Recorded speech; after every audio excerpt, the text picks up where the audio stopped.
place. Voilà, donc bienvenue sur cette conférence. Comment allez-vous?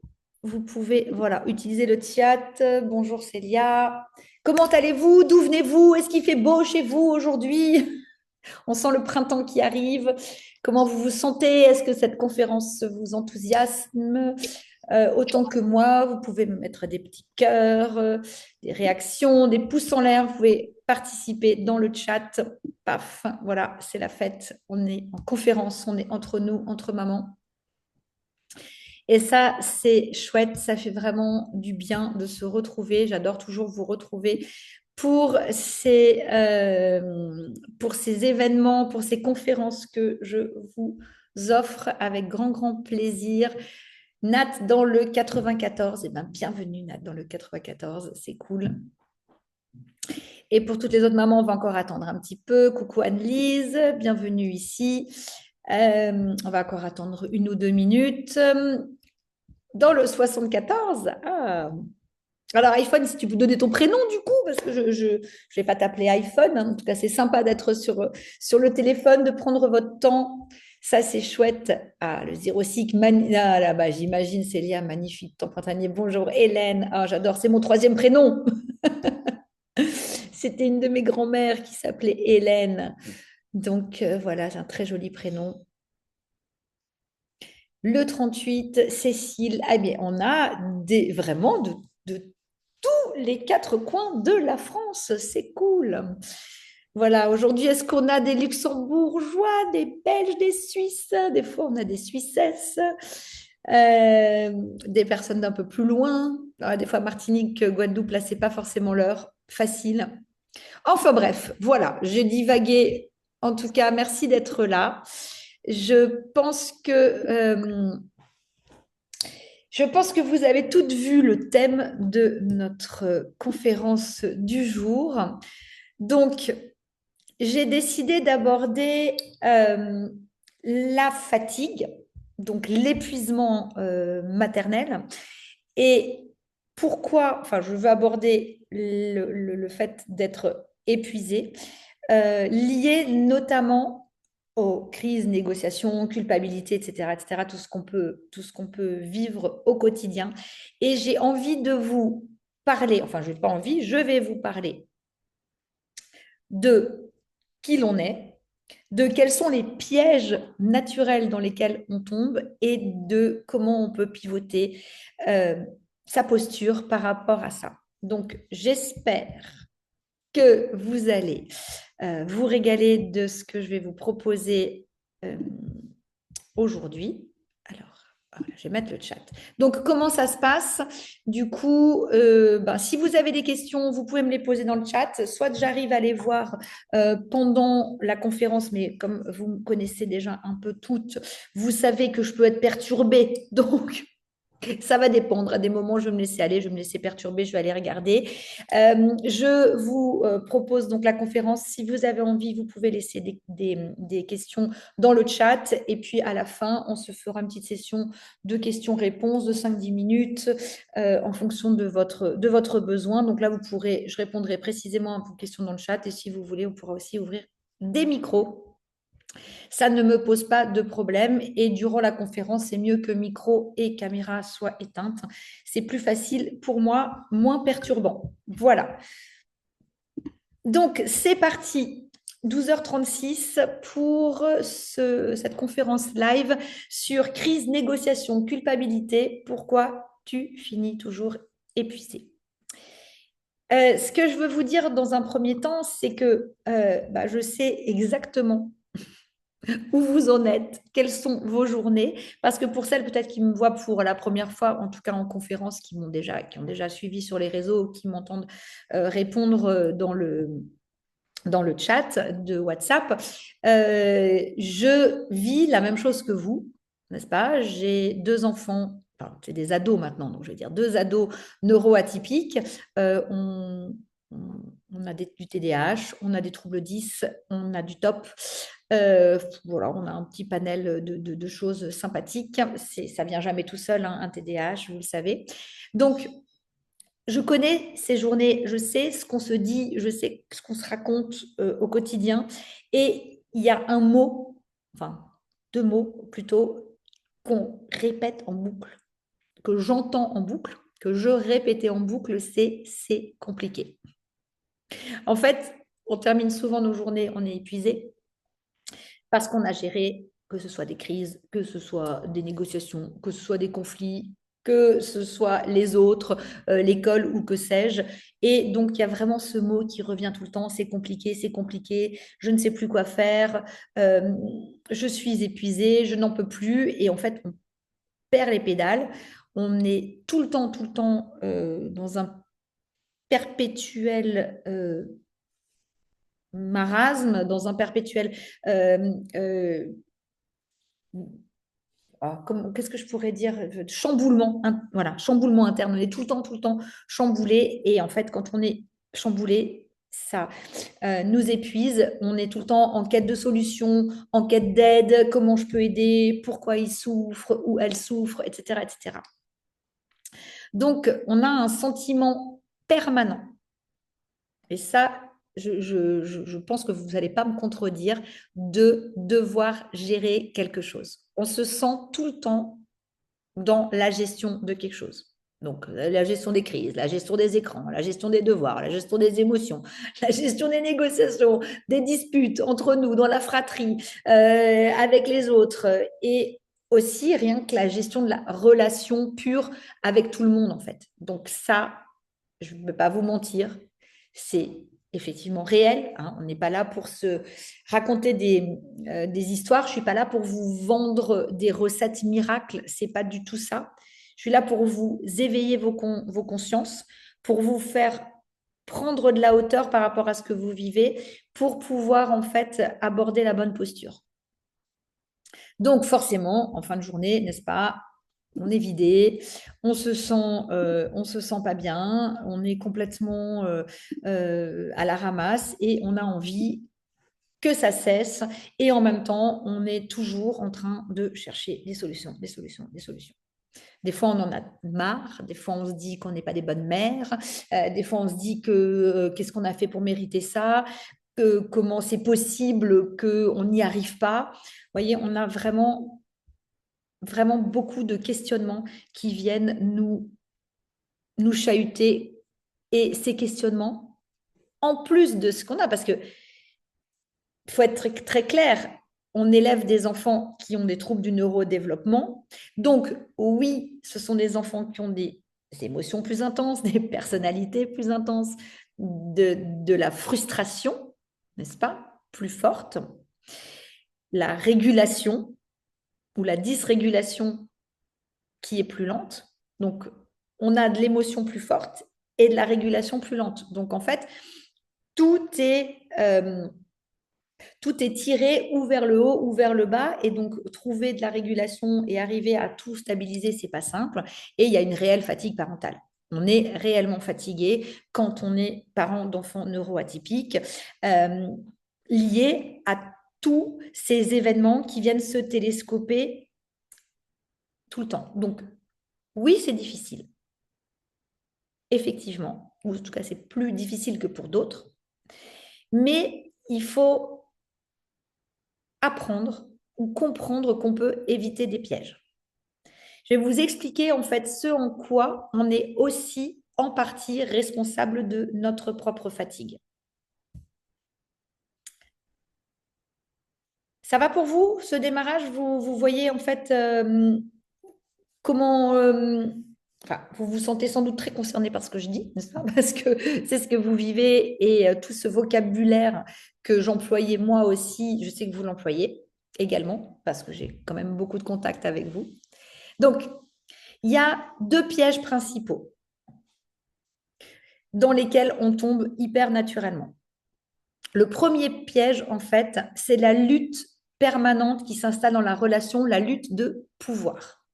En fait, cette lutte de pouvoir, c'est vouloir avoir le dessus Alors, évidemment, on est des gens responsables, hein, on n'est pas, je veux dire, on n'est pas des tyrans, mais c'est vouloir avoir le dessus sur ce qui se passe sur l'enfant parce que on sait, on comprend, on a réfléchi à comment ça devrait se passer, comment il devrait se comporter, et donc on est sur cette lutte relationnelle pour pouvoir gérer, donc ce que je vous disais précédemment, non seulement les crises, mais aussi le pouvoir dans la relation, parce qu'il y a toute cette histoire de manque de respect, d'incompréhension, etc., etc. Donc, par exemple, ça ressemble à, on demande quelque chose, donc on va dire le brossage de dents, on va prendre ce fameux brossage de dents.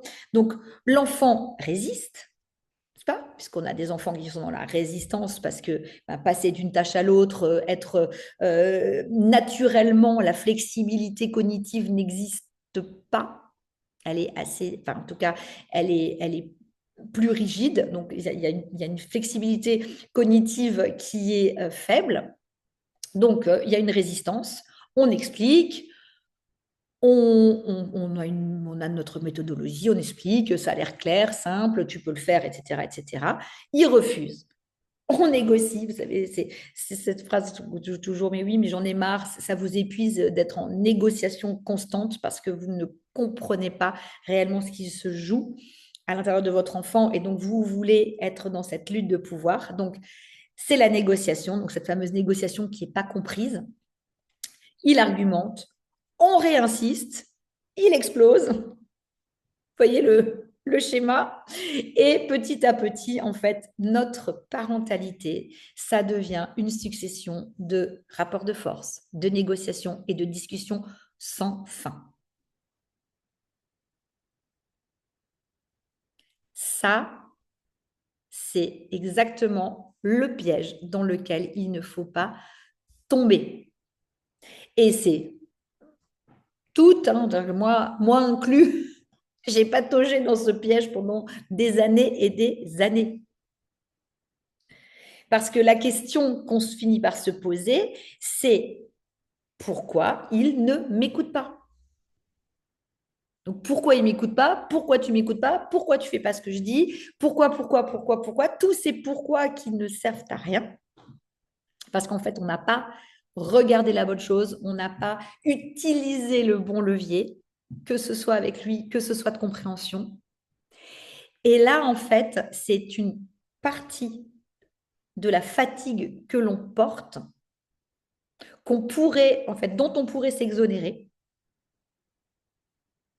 Cette fatigue émotionnelle supplémentaire qui vient s'ajouter à tout ce que l'on vient de vivre. Alors, j'ai déjà dans l'idée que vous allez me dire, oui, mais on ne peut pas le laisser faire n'importe quoi, oui, mais il faut, oui, mais je suis d'accord avec vous. Mais en fait, c'est la façon dont on va percevoir cette part de l'éducation qu'on va devoir donner à nos enfants, ou en tout cas de la relation qu'il va y avoir entre nos enfants et nous, liée à un trouble du neurodéveloppement. C'est cette partie-là, en fait, qu'on n'intègre pas dans notre contexte éducatif. Et du coup, eh ben, on est constamment en interférence et du coup, on est exactement chahuté émotionnellement alors qu'il y a déjà des choses à gérer en dehors de ça. Et donc, très clairement, on est responsable, nous, en tant qu'adultes, en tant que parents, de cette partie-là. Et on n'en a pas conscience parce qu'on a la pression, on sait qu'on a raison. Oui, il faut se doucher, se brosser les dents, faire ses devoirs, etc. etc. C'est pas avoir raison ou tort. Et c'est là où la lutte de pouvoir s'installe. Et que quand on est persuadé d'avoir raison de quelque chose, on va vouloir le prouver. Et donc, on va rentrer dans des conflits et dans des négociations incessantes. Et donc, on va avoir une image de nos enfants erronée, puisqu'on ne va les observer que sous ce prisme-là, et un prisme qui nous agace, qui nous épuise. Donc, ça, c'est vraiment le premier piège. Est-ce que vous voyez ce piège? Est-ce que vous ressentez, vous, ce piège sur vous? Est-ce que vous en avez conscience? Enfin, peut-être pas conscience, mais est-ce que vous voyez ce que je veux toucher là pour que vous puissiez, en fait, euh, modifier votre posture? On va en parler, bien entendu, après. Parce que quand on perçoit ça, on peut prendre de la hauteur et on peut pivoter. On peut réaliser exactement que, OK, on n'est pas... Souvent, on me dit, oui, mais comment je peux faire? Qu'est-ce que je dois faire? Etc., etc. Et souvent, je dis, mais en fait, il faut simplement voir les choses telles qu'elles sont. Donc, basez-vous sur les faits et ensuite agissez. Cette histoire de il négocie pour tout, pour les écrans, pour 5 minutes de ci, pour ça, on en parle après, mais il faut accepter que c'est le cerveau neuroatypique qui fonctionne de cette manière-là. Donc, quand vous rentrez dans la responsabilisation et dans l'acceptation, le contexte de ce qui se passe et l'émotion que vous allez en retirer, et donc la fatigabilité, ça va tout changer. Donc là, on est sur le premier piège qu'il faut vraiment veiller à- dans lequel il faut veiller à essayer de ne pas tomber. Donc évidemment, hein, on rechute, on se rend compte, mais plus vous allez travailler sur ces aspects-là, moins vous allez toujours avoir des rechutes. On n'est pas parfaite, on n'est pas robotique. Et attention, on est bien d'accord, toujours dans ce cadre bienveillant. Moi, je ne suis pas là pour vous juger, je suis là pour vous donner des nouvelles façons de penser pour que vous puissiez justement trouver la bonne méthodologie adaptée à vos personnalités et à vos enfants. Le deuxième piège, n'est pas des moindres, celui-là aussi, c'est qu'on cherche toujours une solution ou une cause à tout. Donc, dans vos relations avec vos enfants, il y a des problématiques, des difficultés que vous rencontrez quotidiennement. Et donc, enfin moi aussi, j'étais comme ça, on est toujours en train de vouloir chercher une explication. Du pourquoi, du comment, quelle est la cause du problème. Et donc, en cherchant les causes du problème, c'est pareil, on va déplacer en fait certaines réalités, certains faits. Donc, les causes qu'on identifie la plupart du temps, pour chacune d'entre nous, c'est ou l'âge des enfants, donc ça peut être l'adolescence, ça peut être le terrible tout, les 4 ans, les 6 ans, vous voyez, le fait de rentrer à l'école maternelle, puis ensuite de rentrer au CP, puis ensuite d'aller au collège, etc. etc. Donc on essaye de trouver une explication tangible à ce que l'on vit et donc on veut trouver toujours une cause. On a une grande cause aussi qui est très centrale et qui fait couler beaucoup d'encre, beaucoup de salive, etc. Ce sont les écrans. Donc, le temps d'écran, est-ce que c'est bien? Est-ce que je fais bien? Est-ce qu'il doit faire des jeux vidéo? Est-ce qu'on doit contrôler? Ça, c'est aussi une cause qu'on veut, qu'on met en avant, qu'on pense être une des raisons de l'accroissement des symptômes, des difficultés qu'on rencontre, etc.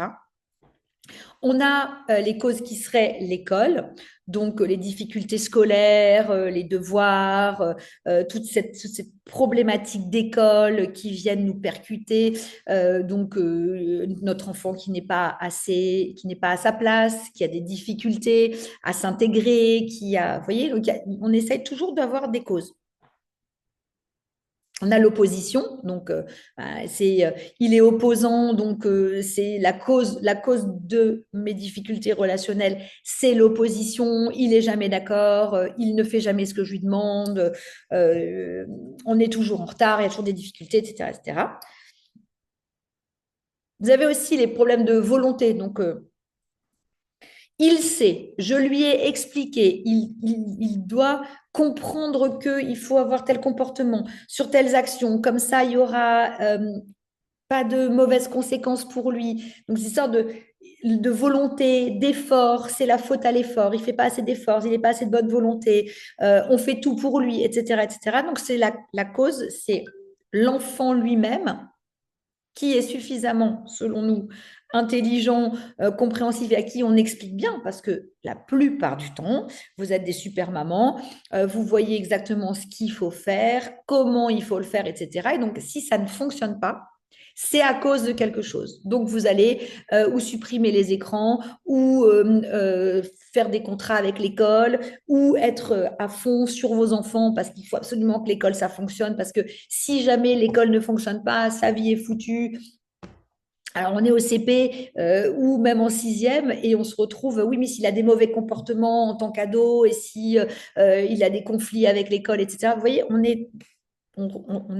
a les causes qui viennent nous, nous rassurer ou nous donner en fait du pouvoir, de pouvoir contrôler, parce qu'en fait, tout est question de ça, de pouvoir contrôler ce qui se joue chez nos enfants.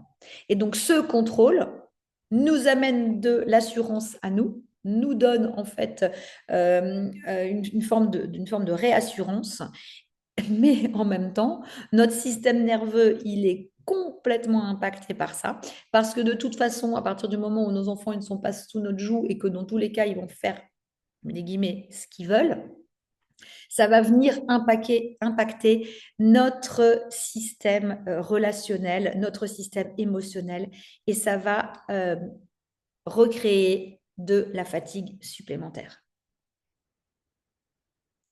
Donc, pendant qu'on cherche les causes, on n'est pas en train d'observer ce qui se passe dans notre relation avec nos enfants. Donc, on n'observe plus le système relationnel, on n'est que dans un système émotionnel. Donc, le système émotionnel, il vous vide, il vous fatigue. Le système relationnel, il vous construit, il vous nourrit.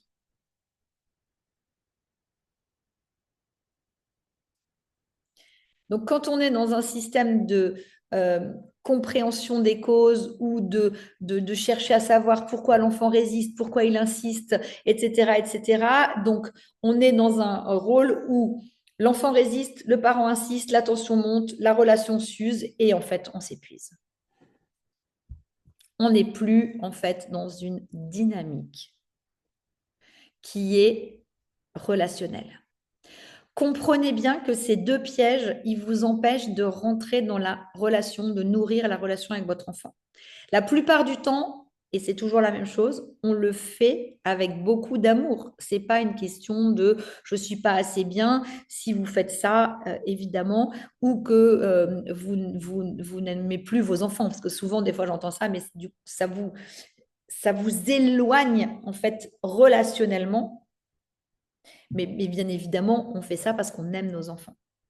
L'idée, c'est de nourrir votre relation, de nourrir le lien. Et pour ça, il faut sortir d'un système réactionnel lié au fait de chercher les causes en permanence ou de vouloir absolument avoir raison et être au-dessus de l'enfant. Élever un enfant, c'est pas être au-dessus, c'est l'emmener vers quelque chose. Il y a dans ces deux pièges, il y a quelque chose d'important qui moi me semble important, oui, important de comprendre, c'est que en fait, l'enfant et l'adulte, moi c'est comme ça que je le vois, bien entendu, vous n'êtes pas obligé d'adhérer à ma façon de voir, et on est au même niveau en fait. On est au même niveau quand on se parle au même niveau. La différence que l'on a, c'est l'expérience. Donc nous, notre principe, c'est d'élever. Enfin, moi, je pars du principe que pour élever mes enfants, je vais me nourrir de mon expérience, mais à leur niveau à eux. Quand ils ont 4, 5, 10 ans, 15 ans et que vous voulez qu'ils aient votre maturité, qu'ils comprennent exactement quels sont les enjeux parce que vous avez peur, vous êtes dans un piège parce que vos propres peurs ne reflètent pas les leurs, mais vous pouvez leur transmettre des peurs qu'ils ne comprennent pas qui vont leur créer leurs propres angoisses ou bien leur accroître leur résistance parce que eux, ce dont ils ont envie, c'est d'apprendre, de vivre des expériences qu'on comprend ou qu'on ne comprend pas, mais c'est le rythme des choses.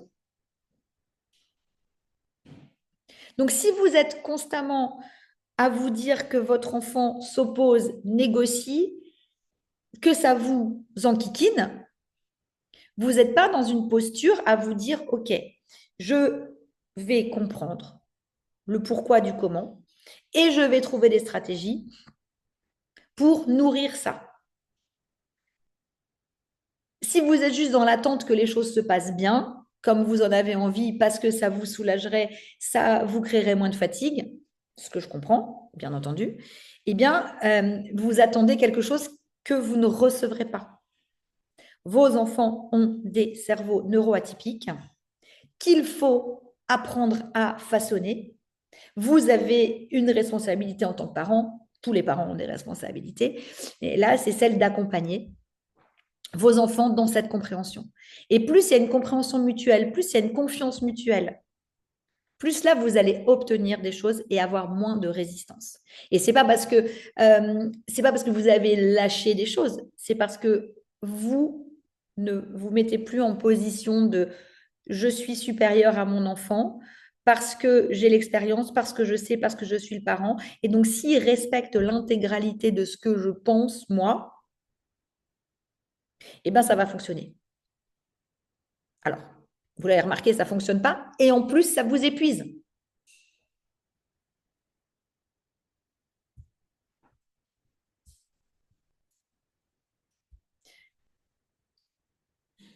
Donc, si vous avez suivi tout ce que je viens de vous dire, vous avez été bien concentré, une partie de notre épuisement parental maternel est fabriquée par nous-mêmes. Donc, pas par incompétence, bien entendu, pas par manque d'amour, certainement pas, mais parce qu'en fait, notre état émotionnel est devenu instable. Donc, on a de l'instabilité déjà émotionnelle qui arrive quand on découvre les neuroatypies, quand on ne comprend pas tout ce qui se passe, etc. Et souvent, quand des mamans viennent à moi ou quand j'ai des conversations, etc., c'est ce que je perçois en fait, et c'est ce que j'ai vécu moi-même. C'est-à-dire que quand j'ai découvert les neuroatypies, quand j'ai découvert tous ces acronymes, tout l'univers du neurodéveloppement, du fait que les fonctionnements soient différents, que donc il fallait bien comprendre, m'éduquer là-dessus pour que je puisse avancer. Avant tout ça, j'étais complètement instable. Tout m'impactait. Et si soi-même on est neuroatypique et de toute façon, la plupart d'entre vous, vous allez me dire que vous êtes hypersensible, que vous percevez les choses très très fortes, ça rajoute de l'instabilité émotionnelle.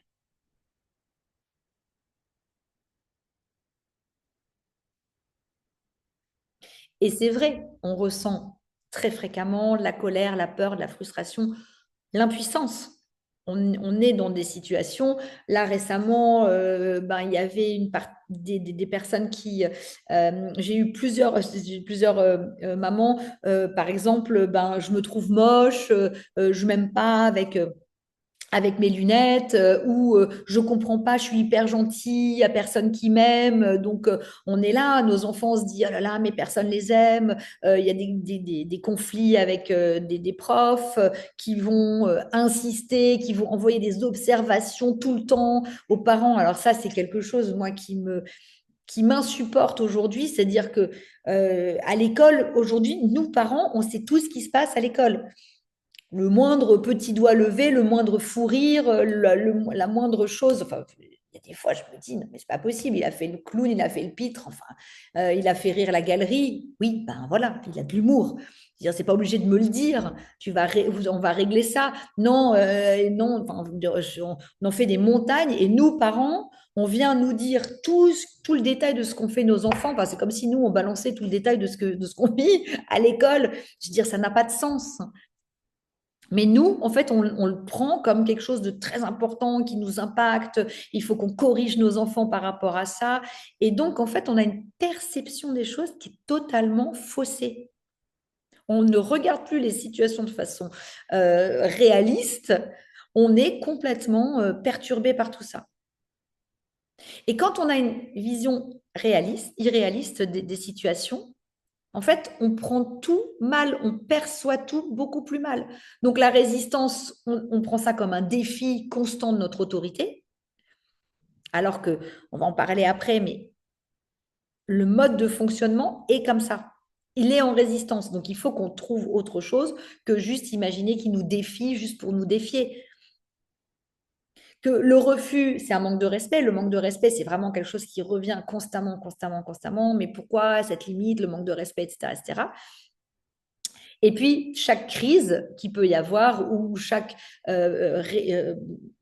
moment compliqué, on va aussi le prendre personnellement. On va se sentir attaqué personnellement.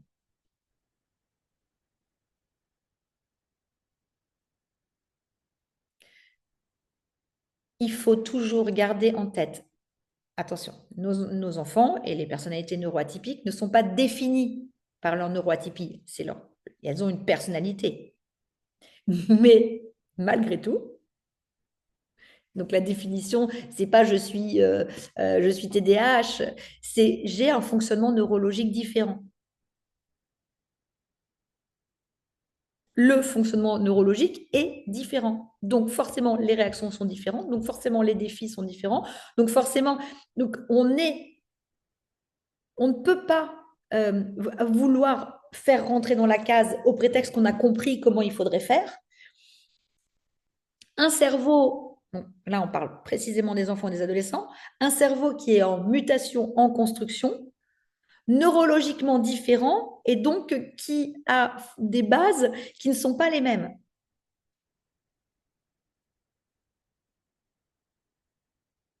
Ça, c'est pour moi, en soi, souvent ce que je constate, ce qu'il y a de plus difficile à accepter pour les parents. En fait, on est OK avec le fait qu'il y ait un diagnostic. Donc, on va aller expliquer à tout le monde et à nos enfants comment il faudrait fonctionner, mais on oublie que le cerveau est en développement avec cette fonctionnalité neuroatypique différente. En plus, attention, il n'y a pas un neuroatypique qui se ressemble. Vous avez des formes pour chacun, mais vous avez des symptômes qui sont ou plus faibles ou plus forts, qui vont s'accroître en fonction de certaines situations qui vont voilà. Et donc nous aussi, on doit plutôt que d'être stressé, angoissé, on doit être dans une observation lucide, assez froide pour pouvoir agir. Donc il faut accepter entièrement la situation. Ça part vraiment, ça passe vraiment par là. Moi, quand on me demande est-ce que c'est le TDAH ou est-ce que c'est sa personnalité, quand on est en phase d'éducation, d'évolution du cerveau, pour moi, évidemment, la personnalité, elle est là. Donc, vous connaissez la personnalité de vos enfants avec leurs défauts et leurs qualités, comme chacun de nous, on le possède. Mais le cerveau en développement neuroatypique, il va avoir des conséquences, des impacts sur la vie quotidienne, sur la vie scolaire, sur la vie sociale. Donc, à nous d'accepter ces conséquences, je dirais 1000%, plutôt que de s'en tenir aux croyances, à l'école, à ce que pensent les autres, aux jugements, etc., etc. Aucun parent n'est parfait, enfant neuroatypique ou pas neuroatypique. Et surtout, il vaut mieux vivre en se positionnant sur comment je vais élever mon enfant, faire évoluer la situation, plutôt que de il faut respecter telle règle à tout prix. On arrive à faire respecter les règles avec le temps, mais ça nécessite d'avoir une vision lucide de la situation.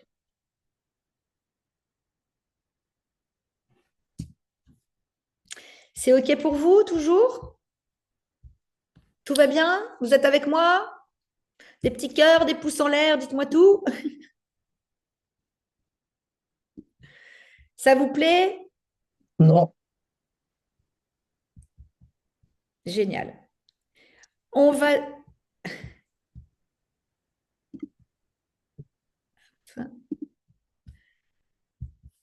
Préparez vos questions si vous en avez. Génial, merci beaucoup pour vos encouragements, c'est top, parfait, impeccable. En fait, il y a une forme d'absurdité dans laquelle on est enfermé, nous, en tant que parents, parce que on vit, alors je ne sais pas si absurdité, c'est le bon mot que j'ai choisi, une forme de paradoxe dans lequel on vit plutôt que absurdité, c'est qu'on est tout le temps dans une contradiction. Donc, pour bien encore valider ce que je vous explique, c'est que on vit en contradiction. D'un côté, on a la société qui nous dit, pour être un bon parent, il faut poser le cadre, l'enfant doit obéir, le parent doit tenir coûte que coûte son autorité. Parce que si tu ne tiens pas l'autorité, tu as perdu. Ça, c'est un truc. Il n'y a pas de perdant ou de gagnant. On évolue. Du coup, euh, l'autre côté, on vit avec des enfants qui résistent, qui négocient, qui explosent, qui débordent émotionnellement. Donc, en fait, on est tiraillé. Il faut qu'on soit parfait, qu'on mette le cadre. Si ça, l'enfant, il doit obéir parce que ça fait partie des croyances éducatives. Et l'autorité, c'est important parce que on entend partout que maintenant, les enfants, c'est les enfants rois, c'est ci, c'est ça, etc., etc. Et à côté de ça, nous, on a des enfants qui vont, ils négocient, ils ont envie de regarder les écrans, ils font les clowns à l'école. Mon Dieu, faire le clown à l'école, mais c'est affreux. Je pense à Jérémy Ferrari souvent quand j'entends ça ou à d'autres humoristes qui racontent leur catastrophe à l'école. C'est dit, mais qu'ils ont toujours fait rire les gens. Et ben, ils ont fait rire les gens. Ils continuent aujourd'hui, ils gagnent leur vie. Et quand vous les entendez parler, vous vous dites waouh, mais quelle chouette personne quand on voit comment il s'appelle, Franck Gastambide, qui est un grand dyslexique, qui n'arrivait pas à lire, à écrire, et qui aujourd'hui bah, fait des séries sur Canal+. Voilà, enfin, je veux dire, il faut comprendre que vous devez placer la confiance en vos enfants là où elle est. Même si c'est dur, même s'il y a des soucis à l'école, même si vous avez des enfants qui sont renvoyés, même si, bien sûr, enfin, je, veux dire, il y a des fois où c'est extrêmement complexe, quand il y a beaucoup de violence, on est bien d'accord. Je ne vous donne pas de baguette magique et je ne dis pas que c'est formidable, etc., etc. Il y a des fois où c'est vraiment très compliqué, où il faut faire intervenir la médecine, où on est obligé de mettre les enfants dans des centres pour qu'ils puissent redescendre parce que malheureusement pour eux, ils ont un état émotionnel qu'ils ne gèrent absolument pas et qui déborde et qui n'arrive pas qu'on n'arrive pas à contenir. J'ai bien entendu conscience de tout ça, mais je sais aussi que nous, en vivant dans cette absurdité, on peut, enfin, en sortant de cette absurdité, en sortant de ces paradoxes, on peut abaisser les symptômes. On peut avoir un impact très fort dessus. Il faut juste arrêter de focaliser sur le fait d'obéir, de poser son autorité et de mettre du cadre qui nous rassure, parce qu'on a très peur pour nos enfants. Ça fait partie de notre ADN de maman, mais du coup, on s'enferme dans quelque chose qui n'est pas émotionnellement OK pour nous, ni pour nos enfants. Et des fois, en voulant bien faire, on fait le contraire, on obtient le contraire de ce qu'il faut. Surtout sur des cerveaux qui résistent beaucoup. Si vous avez des enfants avec des tops très forts qui ont de la résistance, n'oubliez pas une chose, enfin de la résistance poussée à l'extrême, plus vous allez vouloir gagner, plus vous allez perdre. Pas forcément, vous allez peut-être gagner, vous allez obtenir qu'ils vont faire les choses que vous voulez qu'ils fassent, les comportements qu'ils disaient, mais vous allez avoir un retour de bâton émotionnel.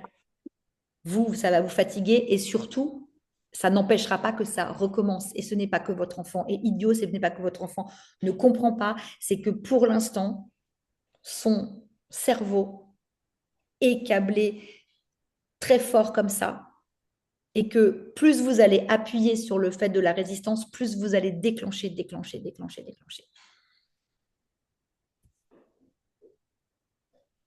Ah ben le pouvoir, oui, oui, ça, c'est gros risque de perte de relation, tout à fait. En fait, et notamment quand vous avez des enfants neuroatypiques, nourrir la relation, c'est ce qui va vous faire pouvoir avoir des actions qui vont être utiles et propices à long terme.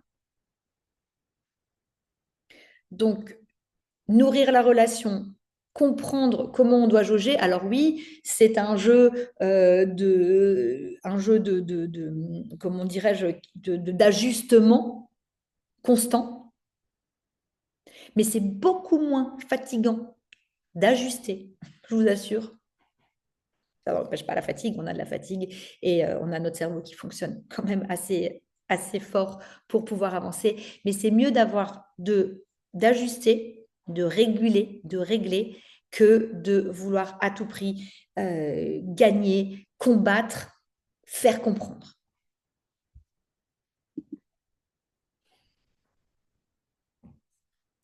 Donc, pourquoi ça ne fonctionne pas? C'est parce qu'en fait, ce que je vous ai dit tout à l'heure, on va essayer d'obtenir quelque chose de notre enfant que lui-même n'est pas en capacité de nous donner. Et du coup, ben, ça pose problème par rapport à ça. Donc oui, quand on veut ça, on obtient rarement l'adhésion, l'obéissance, la coopération immédiate. Euh, j'ai appris à ne plus me formaliser, d'entendre non dans tout démarrage de phrase. Et du coup, la relation se tend, et c'est ce que tu dis, Amandine. Exactement. Du coup, on a des relations qui sont de plus en plus tendues et donc on va se sentir en tant que parent inefficace, remis en question et épuisé. Euh, donc, vous avez compris, la problématique, c'est pas que l'enfant y résiste, c'est qu'on pense que cette résistance remet en question notre place de parent. La place de parent, c'est la place de parent. Oh, les enfants ne la remettent pas en question, sauf si vous êtes parent défaillant, évidemment. Et en fait, nous, on assimile cette résistance parce que la société nous met cette pression. Et là, du coup, c'est là où vous avez toute la lutte. Et là où vous n'avez pas encore peut-être assimilé qu'un enfant neuroatypique, il ne résiste pas pour dominer, il ne conteste pas pour humilier le parent et il ne déborde pas pour vous attaquer, en fait. Il a juste un cerveau qui régule pas pareil. Et en plus, il est en développement. Donc, le gros défi pour moi neuroatypique, enfin, des personnalités neuroatypiques et notamment chez les enfants, c'est le défi lié à l'émotionnel intense, aux ressentis, aux perceptions, aux fluctuations neuronales, la recherche de dopamine. Pourquoi en fait ils résistent? Parce qu'en fait, quand ils résistent, ça va leur créer un choc qui va créer de la dopamine, qui va leur permettre à terme de passer à l'action. Alors oui, c'est pas facile, mais bon, c'est leur cerveau neuroatypique, c'est le cerveau neuroatypique, il est comme ça. L'impulsivité, on répond avant d'agir, ou on va, comment dirais-je, notre corps va agir avant qu'on réfléchisse. Et ce qu'il faut bien comprendre, c'est que notre enfant apprend en même temps que nous. Donc, ses propres réactions non maîtrisées, il les apprend en même temps que nous, on les vit. Il les subit tout autant. Je sais que ça, des fois, c'est rarement compréhensible, enfin, c'est difficilement compréhensible parce qu'en fait, on pense qu'ils le font exprès, qu'ils veulent nous malmener. En fait, il l'apprend en même temps que nous. Il subit la situation en même temps que nous. Donc, quand ça part en cacahuète, il subit autant la situation que nous. Donc, nous, notre levier, en fait, notre changement de posture, il est à ce niveau-là. C'est de se dire, OK, si il apprend au même moment que moi, c'est pas plus de négociations, plus de contrôle ou plus d'explications qui vont changer les choses. C'est comment moi, j'ai appris à me réguler, à changer ma posture intérieure pour pouvoir en fait nous accompagner, parce qu'on s'accompagne ensemble, et l'accompagner dans moins de résistance, moins de crise, moins de problématiques comme celle-ci. N'oubliez pas que éduquer un enfant, c'est un chemin. C'est pas un résultat immédiat de ce qu'on attend d'eux. Bon, on me dit souvent, oui, mais alors, il y a un problème de maturité, ils sont immatures. Oui, merci, heureusement. Moi, des fois, je me dis que j'étais plus immature, moi, en tant que parent, que mon enfant, qui lui-même était un enfant et qui avait un cerveau immature. Quand je me suis remis en question, je me suis dit, attends, c'est toi qui est immature, c'est toi qui attends des choses de quelqu'un qui a 4, 5, 7, 8, 10 ans. Ça ne marche pas. Et ça, c'est vraiment, on ne se pose pas la question parce qu'on est adulte, on est censé être mature, cohérent, etc. Mais non, j'étais totalement immature dans mes réactions par rapport à ça. Je n'avais pas le bon positionnement. Donc, il faut vraiment faire attention. Ils sont immatures, un cerveau immature et un cerveau neuroatypique a une maturité décalée. Donc, ils sont immatures de l'immature. Mais ça, c'est à nous de le savoir. C'est à nous de le comprendre. Eux, on va leur dire, t'es immature, ça va leur faire une belle jambe, ils ont 10 ans. Mais lui, ils sont immatures, enfin, ils sont matures de 0 à 10 ans, quoi. Ils ont leur maturité de 0 à 10 ans, avec une immaturité du cortex préfrontal qui peut être de 2 ou 3 ans. Donc, effectivement, ils sont immatures. Mais nous, on fait quoi dans tout ça? Donc, en fait, quand tu prends cette posture, quand tu sors de la lutte, de la justification, de la culpabilité, tu récupères quelque chose de fondamental, c'est de la stabilité intérieure. Et la stabilité intérieure, c'est ça qui te guérit d'une grande partie de ta fatigue, en fait. Donc oui, on est fatigué. Oui, c'est pas facile, on est d'accord. Mais on a la possibilité, et moi je dirais l'obligation, sans vous mettre la pression les mamans évidemment, de passer à cette stabilité intérieure. C'est pas facile. Je dis ça pour rire. Moi, je dis, vous avez l'obligation. C'est pas facile. C'est nos enfants. On en voit de toutes les couleurs. Des fois, il y a des périodes chouettes, et puis des fois, il y a des périodes extrêmement difficiles. Et puis, ça change de prof tous les ans. Il y a des caps à passer. Et puis, nous-mêmes, des fois, on est bouleversés par le professionnel, par des choses qui nous arrivent dans la vie, etc., etc. Ça reste quelque chose d'humain. Mais plus vous allez travailler votre stabilité intérieure, plus vous allez pouvoir y voir juste, clair, et être sur les faits, et plus sur les peurs, les angoisses et des gestions de problématiques de pouvoir. Et les écrans, par exemple, j'entends souvent parler des écrans. Pour moi, les écrans, ça a eu énormément de bénéfices, notamment sur la lecture, sur l'écriture, sur le vocabulaire. Je sais qu'à côté de ça, il y a un pendant, mais il y a toujours un pendant de quelque chose qui peut être de la dépendance, comment dirais-je, de la réflexion qui soit moins personnalisée, etc., etc. Donc, du coup, c'est à moi de faire, euh, de faire en sorte qu'ils apprennent qu'il apprenne, surtout sur mon numéro 2, à avoir son libre arbitre, à savoir ce qu'il choisit, à quelle relation il a envie d'entretenir avec ça, etc., etc. Qu'est-ce que c'est la dépendance? Qu'est-ce que c'est les addictions? Tout ça. Mais je ne peux pas en vouloir aux écrans qui m'ont énormément aidé, aux jeux qui m'ont énormément aidé, que ce soit dans la sociabilisation, que ce soit dans le langage. Voilà. Bien sûr, il y a des tas de choses à dire sur les écrans, mais à côté de ça, ça m'a énormément aidé. Donc, plutôt que de me focaliser sur un truc parce que la société vous dit que c'est pas bien les écrans, évidemment, c'est pas bien, mais en même temps, c'est là. Hein. C'est comme la cigarette, c'est comme l'alcool, mais c'est en vente libre. Ok, c'est pas bien. Les vapoteuses, là, hein, parce que là, je suis sur le sujet de la vape.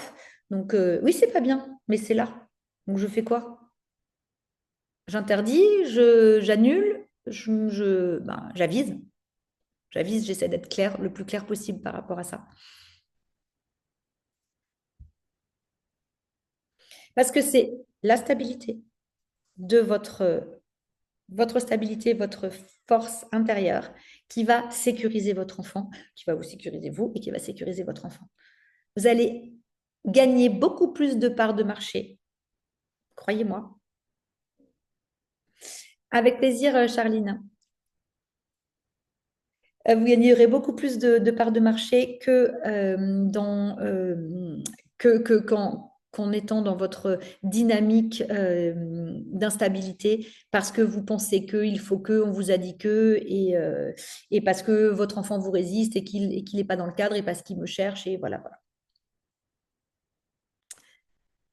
Et c'est là qu'intervient en fait la guidance parentale, parce que c'est super, les conférences, on vient, on entend, mais derrière, on va peut-être plus vite retomber sur ses travers.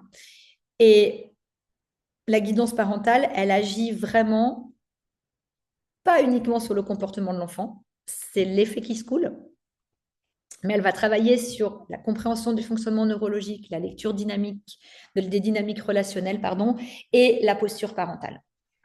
Et en fait, c'est pour ça que la guidance parentale, elle est mise en avant par la Haute Autorité de Santé, que malheureusement, il n'y en a pas assez et que souvent, les parents l'utilisent en dernier recours parce qu'ils décident tout d'abord de vouloir aider l'enfant avec les thérapies, les aides, etc., etc., ce qui est évidemment très bien, hein, je l'ai fait aussi, je le fais toujours, mais on néglige vraiment trop l'aspect guidance parentale. Parce que la posture change, la relation change, la fatigue diminue, vous avez moins d'attente, vous vous sentez plus assuré dans votre rôle de parent et vous retrouvez vraiment une stabilité. Et quand on est stable, on retrouve de l'épanouissement, on retrouve de la sérénité, on retrouve de la relation. Donc voilà, donc si aujourd'hui vous vous retrouvez dans cette maman fatiguée, épuisée, euh, vous n'êtes pas des mauvaises mamans, hein. On est toutes des super mamans, vous êtes des warriors, vous faites des trucs de dingue. Donc, je suis pas là pour vous mettre des coups de bâton et des coups de fouet. Je suis juste là pour vous donner l'impulsion de retrouver ce à quoi vous aspirez et ce à quoi vous avez droit. On est d'accord? Ça, c'est vraiment important. Mais c'est juste que vous êtes coincé dans un système relationnel avec vos enfants, un système émotionnel. Ça, il vous use. Donc, ce que j'ai envie de vous dire là, c'est que ce n'est pas une fatalité. Vous n'êtes pas obligé de continuer comme ça. Vous pouvez changer petit à petit, un pas après l'autre, trouver les bons objectifs qui vont vous faire aller vers ce que vous souhaitez pour pouvoir avancer. Donc, vous le savez, je vous propose 30 minutes de clarification. Je vous les offre. Donc, en plus des conférences que je vous fais, je vous invite à prendre ce rendez-vous pour qu'on puisse clarifier les situations, vos situations personnelles, et voir ensuite ce qui serait bon de faire pour vous. N'oubliez pas que être dans la solitude, c'est pas la bonne chose. Je peux vous dire, je l'ai fait 4 ans de solitude, ça a fini en burn-out. C'est pas la bonne solution. D'une, vous n'êtes pas seul, on est là, tout ensemble. Et de deux, on peut faire le point des situations. Et c'est un travail de tous les jours, mais éduquer ses enfants, Bérangère, c'est exactement ça. C'est un travail quotidien, même chez les autres. Ça aussi, on a toujours tendance à comparer. Je vous assure que chez mes amis neurotypiques, j'en ai pas beaucoup, je vous avoue, c'est pas fait exprès, mais on s'attire entre nous. C'est un travail de tous les jours, éduquer les enfants. Et ça aussi, quand on veut nous faire croire que les nôtres, ils sont plus immatures, plus ci, plus ça, moi, c'est quelque chose duquel je suis vraiment sortie parce que ce n'est pas vrai. Je m'excusais tout le temps, je me comparais tout le temps, les discussions, bon, surtout quand c'était la primaire, etc. Et en fait, petit à petit, quand j'ai commencé à prendre du recul, à discuter avec les parents, je me suis rendu compte que c'était exactement pareil. Alors oui, des fois, il y a les enfants, bah, ça marche très bien à l'école, mais les difficultés scolaires, alors les devoirs, voilà, c'est lié au système nerveux de nos enfants qui sont à bout en général et surtout qui doivent faire des tâches qui n'ont aucun sens. Et à l'école, ils doivent quand même se contenir énormément. Moi, je les admire. Ils doivent quand même se contenir énormément, surtout pour des enfants là, on est en 2026, hein, on n'est plus dans les années 80-90. Donc, moi, je trouve ça admirable. Et j'ai perdu le fil de ce que je voulais vous dire. Mais en tout cas, j'avais le sentiment, oui, voilà, que c'était que les enfants neuroatypiques, donc c'était que mes enfants, parce que c'est l'image que la société voulait me renvoyer. Et en fait, j'ai très bien compris que c'était pas du tout ça, et que notamment aujourd'hui dans l'école, ce qui est valorisé, c'est être une fille sage, qui bouge pas et qui a des cahiers très bien tenus. Donc bon, moi, quand je les vois, je fais tous les conseils de classe, je peux vous dire que je vois aucun intérêt à ça.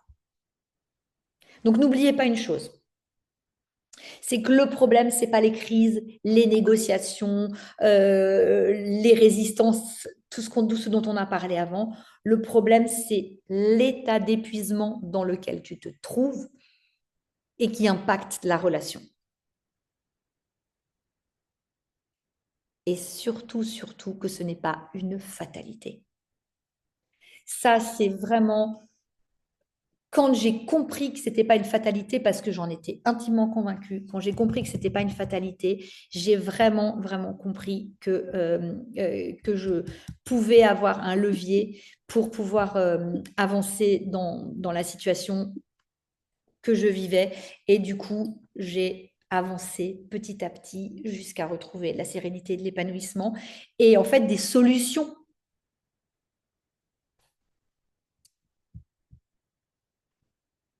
Merci Amandine. Aucun souci. Bye bye. À une prochaine. Enfin, demain, Amandine, me semble-t-il. Donc voilà, j'en ai fini sur ce thème. Je veux les mêmes boucles d'oreilles. Je te filerai le lien. Je les ai faites faire. Avec grand plaisir, Sandra.